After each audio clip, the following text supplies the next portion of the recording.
Merry Merry Christmas! Happy Christmas! Happy Christmas! Merry Christmas! बरादिन Bharat सुनाबड़ा ख्रीष्टीय समाज पुणी सुनाबड़ा समस्त मंडली तरफ बड़दिन निमंते अनेक अनेक शुभेच्छा पुणी आसंता नववर्ष निमंते अभिनंदन। प्रिय मंडली प्रिय प्रभु लोक मैंने सुनाबाड़ीवासी समस्त को यह बड़दिन उपलक्षे आपण मानू एक वार्ता देवाई आम इच्छा करूँ। प्रकृत प्रभु जीशु ख्रीष्ट ये जगत में जन्मग्रहण कर एक मुख्य उद्देश्य थिला। आज समग्र पृथ्वी में क्रिसमस को पालन करा जाउछि। आज समग्र पृथ्वी में जीशुଙ୍କର এই জন্মদিনକୁ ଗୋଟେ ନାଁ ଦିଆଯାଇଛି ବଡ଼ଦିନ।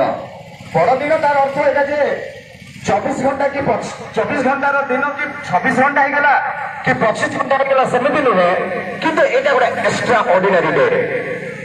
এইটা ଗୋଟେ ଆଶ୍ଚର୍ଯ୍ୟ ଦିନ, ଏଇଟା ଗୋଟେ ଅଦ୍ଭୁତ ଦିନ। କାହିଁକି ଏ ଦିନକୁ ବଡ଼ ଦିନ ବୋଲି ନାମ ଦିଆଗଲା?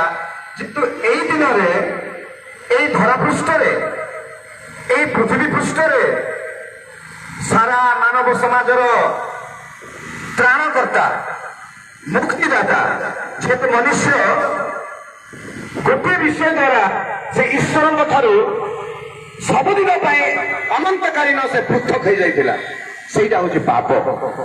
ଆଉ ପାପ ଗୋଟେ ଏତେ ଭୟାବହ ଜିନିଷ, ଜଗତରେ ବଞ୍ଚିଥିଲା ସମୟରେ ମଧ୍ୟ ଆପଣଙ୍କର ପରିବାରକୁ ନଷ୍ଟ କରିଦେବ, ରୋଗ ଦ୍ୱାରା ଆପଣଙ୍କ ଶରୀରକୁ ନଷ୍ଟ କରିବ,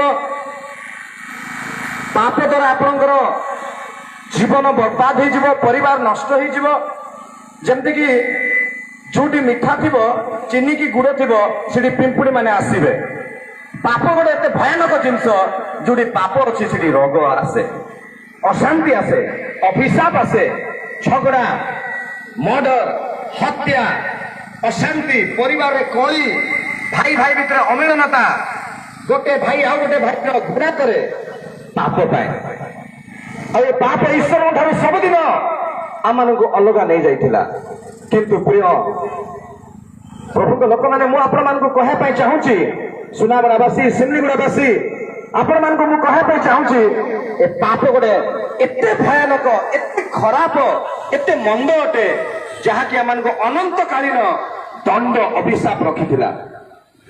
କିନ୍ତୁ ଈଶ୍ୱରଙ୍କର କୋଟି କୋଟି ଧନ୍ୟବାଦ ପ୍ରତ୍ୟେକ ମନୁଷ୍ୟ ପାଇଁ। ଅନେକ ଲୋକ କହନ୍ତି କି ଯୀଶୁ କେବଳ ପର୍ଟିକୁଲାର କୌଣସି ରିଲିଜନ ଲୋକମାନଙ୍କ ପାଇଁ, ଧର୍ମର ଲୋକ ପାଇଁ ଜନ୍ମଗ୍ରହଣ କରିଥିଲେ, କିନ୍ତୁ ତାହା ଶତକଡ଼ା 100% ମିଥ୍ୟା ଅଟେ।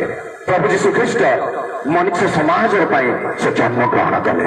ପ୍ରତ୍ୟେକ ମାନବ ସମାଜ, ଧନୀ ଗରିବ, ଶିକ୍ଷିତ ଅଶିକ୍ଷିତ, ଦୁର୍ବଳ, ସମସ୍ତଙ୍କ ପାଇଁ ଜନ୍ମଗ୍ରହଣ କଲେ ପାପରୁ ଉଦ୍ଧାର କରିବା ପାଇଁ। ଆଉ ଯଦି ଆପଣଙ୍କର ପାପ କ୍ଷମା ହେଇଯାଏ, ତାହେଲେ ଆପଣ ଜୀବନରେ ସୁସ୍ଥତା ମଧ୍ୟ ପାଇବେ, ଶାନ୍ତି ମଧ୍ୟ ପାଇବେ। ଆଉ ଏଇ ଜଗତର ତ ଜୀବନ କୌଣସି 60 ବର୍ଷ କି 80 ବର୍ଷ, କିନ୍ତୁ ଆଉ ଗୋଟେ ଜୀବନ ଯୋଉ ଈଶ୍ୱର ସମସ୍ତଙ୍କ ପାଇଁ ରଖିଛନ୍ତି, ସେଇଟା ହଉଛି ଅନନ୍ତ ଜୀବନ। ସେଇ ଅନନ୍ତ ଜୀବନ ଶାସ୍ତ୍ରରେ ଲେଖା ହେଇଛି, ଯେ ପୁତ୍ରଙ୍କୁ ପାଇଛି ସେ ଜୀବନ ପାଇଛି। ସେଇ ଜୀବନ ହଉଛି ଅନନ୍ତ ଜୀବନ।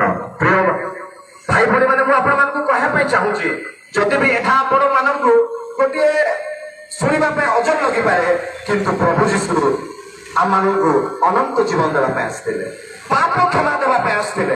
ଜଗତର ଲୋକମାନଙ୍କ ପାଖରେ ଧନ ଅଛି, ବଳ ଅଛି, ଶକ୍ତି ଅଛି, ଗାଡି ଅଛି, ବଡ ଘର ଅଛି, ଚାକିରି ଅଛି, କିନ୍ତୁ ଅନନ୍ତ ଜୀବନ ଆପଣଙ୍କ ପାଖରେ ମନୁଷ୍ୟ ଏଇ ଜଗତ ଦେଇପାରିବ ନାହିଁ। କୌଣସି ଡିଗ୍ରୀ ଦେଇପାରିବ ନାହିଁ, କୌଣସି ଜଗତର କୌଣସି ପାଠ ଦେଇପାରିବ ନାହିଁ। ଅନନ୍ତ ଜୀବନ କେବଳ ଜଣେ ବ୍ୟକ୍ତି ଦେଇପାରିବେ, ସେ ହେଉଛନ୍ତି ପିତା ଈଶ୍ୱର, ଯେ କି ଅଲମାଇଟି ଗଡ୍। ଆଉ ସେ ଏ ଅନନ୍ତ ଜୀବନ ପାଇବା ପାଇଁ ତାଙ୍କର ପୁତ୍ର ଯୀଶୁଙ୍କୁ ଏ ଜଗତରେ ପଠେଇଲେ।